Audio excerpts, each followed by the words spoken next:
Pues les decía que en las últimas horas ha habido este cuestionamiento de qué pasó con Mayra Arevich y sobre todo este cuestionamiento viene dado porque en la mesa redonda de ayer se anunció o se presentó a Ernesto Rodríguez Hernández como el ministro interino de comunicación. Y por supuesto, en un ambiente como el cubano, cuando usted presenta a una persona como ministro interino y además de eso se está produciendo a la par un escándalo terrible con relación a las nuevas tarifas, se están produciendo ciertos y determinados cuestionamientos desde el punto de vista social con relación a la gestión de Texas, se está calificando como criminal la gestión de una empresa de este tipo, y usted dice, bueno, la persona que hoy es ministra de Comunicaciones, además fue presidenta de Texas durante muchísimo tiempo, hasta el año 2021, en que se convirtió en ministra de Comunicaciones, luego de que el defenestrado hoy Perdomo, que era ministro de Comunicaciones en el 2021, pasar a ser vicepresidente del Consejo de Ministros, pues usted dice, bueno, en medio de todo el contexto, si este es un ministro interino y no aparece esta señora a dar la cara en un momento como este, pues esto sencillamente es una defenestración. Esta persona la han destituido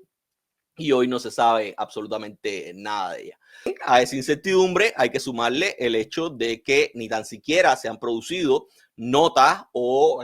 aclaraciones de medios de prensa como se ha producido en otro momento, y no sé, estoy recordando quizás aquella nota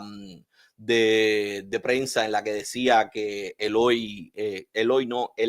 encausado ex ministro de Economía Alejandro Gil Fernández había sido destituido por errores que había cometido, y en fin, y demás y demás. Ninguna nota de prensa de este tipo había salido tampoco a la luz, y por tanto había mucha gente que tenía dudas al respecto. Y en las últimas horas, pues yo he visto muchos comentarios alrededor de ese asunto, pero lo cierto es que para todo el que pensaba en el sentido de que algo como eso pudiera pasar, yo les tengo que decir que con Mayra Arevich no ha pasado absolutamente nada, al menos hasta este minuto. Hoy también, muy convenientemente, Prensa Latina emitió una nota en la que hablaba de una expo que se estaba realizando en Rusia, una expo de tecnología, en la que participaba no solo el primer ministro ruso, sino también en la que estaba participando Mayra Arevich, que es la ministra de Comunicación. A partir de esa nota de prensa, pues usted se puede imaginar que Mayra Arevich no ha sido destituida, sencillamente no está en Cuba en este minuto, y por eso es que se necesita un ministro interino. Igualmente, si usted sigue las redes sociales, esta persona que fue presentada ayer como ministro interino, Ernesto Rodríguez Hernández, si usted mira las redes sociales de esta persona, es una persona que sigue reconociéndose a sí misma como viceministro de Comunicaciones de Cuba, y de hecho, en horas recientes o hace apenas unos días, pues compartía un tuit de la ministra de Comunicaciones, que todo el mundo se preguntaba dónde estaba Mayra Arevich. Esto, por supuesto, trae a colación otra pregunta, que es la que la gente se ha hecho durante muchísimo tiempo, y es cómo y cuándo se puede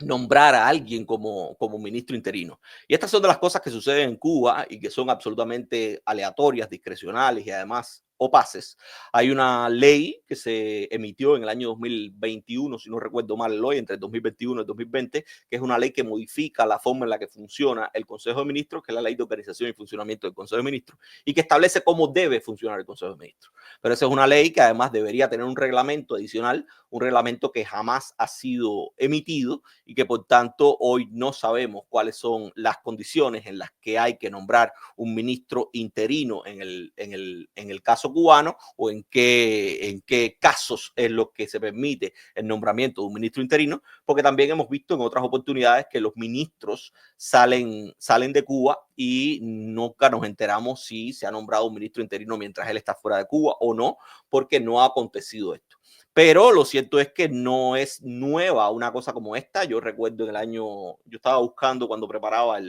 el programa, yo recuerdo en el año 2019, si no recuerdo mal, que también en la prensa cubana se reprodujeron reportes en este sentido, y recuerdo que en aquel momento también hubo mucha mucha preocupación por la gente o mucho cuestionamiento por la gente porque se trataba de alguien mucho más cercano al régimen y mucho más vocal al régimen, como es el caso de Bruno Rodríguez Parrilla. Y es que fue un momento también en que Bruno Rodríguez Parrilla bajó muchísimo de peso. Fue un tiempo en el que bajó mucho de peso y la gente decía que estaba enfermo, pero no se tenían reportes en ese sentido, ¿no? Y la prensa también, el propio Ministerio de Relaciones Exteriores, se pueden encontrar reportes en los que, por ejemplo, este es un reporte del 29 de abril de 2019 que dice que recibió ministro interino de Relaciones Exteriores de Cuba, ministro adjunto de Relaciones Exteriores y Cooperación Internacional de los Emiratos Árabes Unidos. Y el ministro interino no era Bruno Rodríguez, que seguía siendo ministro, sino otra persona que había quedado al frente temporalmente de ese proceso. Y digo todo esto no solo para explicar esta nueva preocupación de muchísimos internautas en las redes sociales, sino para traer a colación un tema que a mí me parece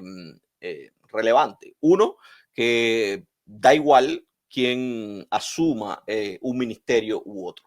Si tenemos que pensar en que la capacidad no ha sido la regla para impulsar la economía cubana, en tanto el modelo es completamente deficiente, pues quizás el ejemplo más clásico es el Ministerio de Economía y Planificación cubano. Es un ministerio por el que han pasado desde intelectuales, economistas de gran calado, como José Luis Rodríguez, que se vendió en su momento en los años 90 como el gurú de la economía cubana porque venía de la academia y venía con ideas reformistas, hasta gente que fue vendido como el gran salvador y reformista impulsor de las reformas de Raúl Castro como Marino Murillo, hasta gente que terminaron defenestrados como el más recientemente encausado Alejandro Gil Fernández. Y eso lo que quiere decir más que nada es que la capacidad o el cambio de una persona por otra no funciona en lo absoluto para el impulso de uno u otro ministerio. Da igual que esté Pedro o Juan, porque por un lugar, si hablamos de economía, no hay estructura económica alguna que dirigir, porque en Cuba la economía básicamente no existe. Y dos, porque el propio modelo impide que la capacidad de un funcionario desde el punto de vista de la dirección se imponga como un mecanismo para realmente producir progreso. No hay capacidad individual en un sistema donde lo que prima son los intereses de una clase política que no necesariamente es la que dirige administrativamente. Y por eso es que da igual que sea hoy Mayra Arevich o sea Juan Pérez. Eso es por un lado. Y por otro lado, a mí lo que me parece también relevante es que incluso siendo así, incluso en el caso de que da igual quién esté al frente de uno u otro ministerio, porque las decisiones no las toma ni ETEXA ni el ministerio, son decisiones tomadas a nivel central como todas, porque vuelvo y repito, el que crea que ETEXA es quien está impulsando un tarifazo como este, que ETEXA es quien decidió unilateralmente impulsar un tarifazo como este, está teniendo un pensamiento mínimamente ingenuo. ETEXA como empresa, el Ministerio de Comunicaciones como ministerio, es incapaz de decidir unilateralmente, sin contar o sin tener la venia de las estructuras centrales del régimen cubano, un paquetazo de este tipo. Eso es sin discusión. Pero por otra parte, yo sí creo que es imprescindible desde el punto de vista del funcionamiento normal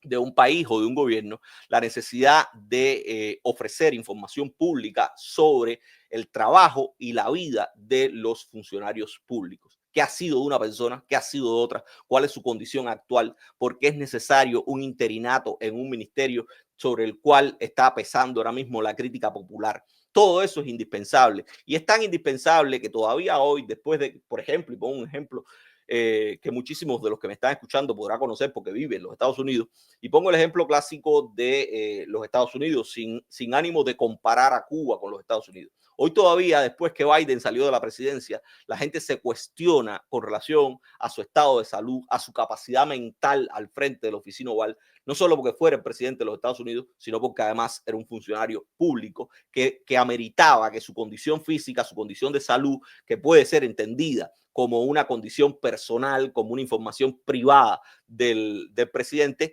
pues deja de ser privada desde el momento en punto en que es un servidor público del cual su servicio público depende de su capacidad, de su estado, de sus condiciones. Y por eso es que si un ministro está enfermo, tanto en Cuba como en cualquier lugar del mundo, es preciso que se diga. Recuerdo también la discusión en los Estados Unidos durante la administración de Biden del tema del estado de salud del secretario de Defensa, que estuvo incluso ingresado y que fue sometido a procedimientos quirúrgicos en par de oportunidades sin que la opinión pública se enterara o tuviese detalles mayores con relación a su situación de salud. Y hablo de esto porque en definitiva yo creo que es